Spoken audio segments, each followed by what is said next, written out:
mentioned that because you had such a great upbringing, but years later, now with what you do, you know, and all of us, right, we need clients and we need to be able to accept being paid.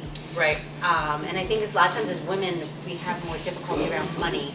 Oh, yeah. But you would think, especially with your upbringing, you would think because you received a lot of gifts, you acknowledge that your parents were good to you. Mm-hmm. Why do you think, whether it's you or women in general, sometimes we have a harder time, you know, receiving, right, or especially, or whether it's asking to be valued? I think that we're natural givers. I think obviously that plays into it, and our ability to try to shift into certain stories that allows us to become better receivers or not. You know, I grew up with everything I could possibly ever want. I had a car in the front yard at 16. My college education was paid for by mostly me and my parents. So I graduated debt-free. You know, I had tons of opportunities in front of me. I had 5 Cabbage Patch dolls when they came out, in the Barbie house and every Barbie thing that came with it. I was not exactly the kid that you look at and go, oh yeah, please tell me, you know, tell me how to be a hero, right? Everybody just gave you everything. And that story and people telling me that all the time, you're spoiled, you only have that because your mom, oh, you're only on the varsity as a freshman because your mom's the coordinator. I mean, all these stories, right? And I believed in that so much that I just made myself so small, and I worked so hard, breaking my back and killing myself. Like, look at me, I can do it. Look, I am talented. I have worth. See, look.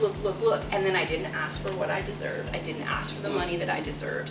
And I broke my back with people who were working next to me, working half as much.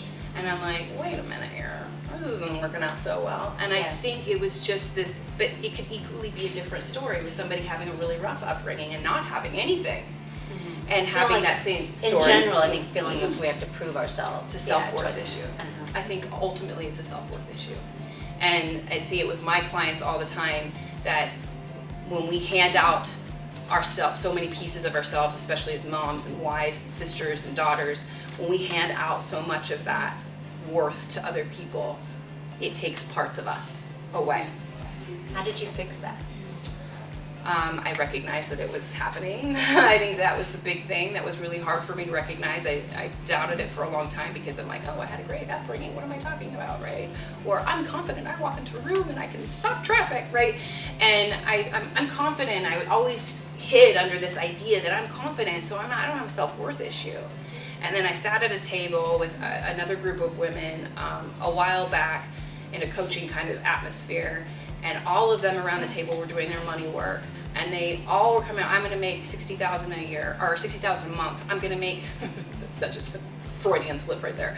I'm going to, you know, make 50. I'm going to make 40, and I'm sitting here going, I want to make $10,000 a month.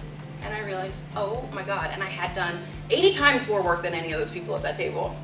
And I just literally just bawled. And I realized something has to change. I'm having some kind of struggle with abundance and money, and it's not connecting somewhere. And I really had to identify where that bridge was. Yeah. Putting the limits on yourself. Yeah. So,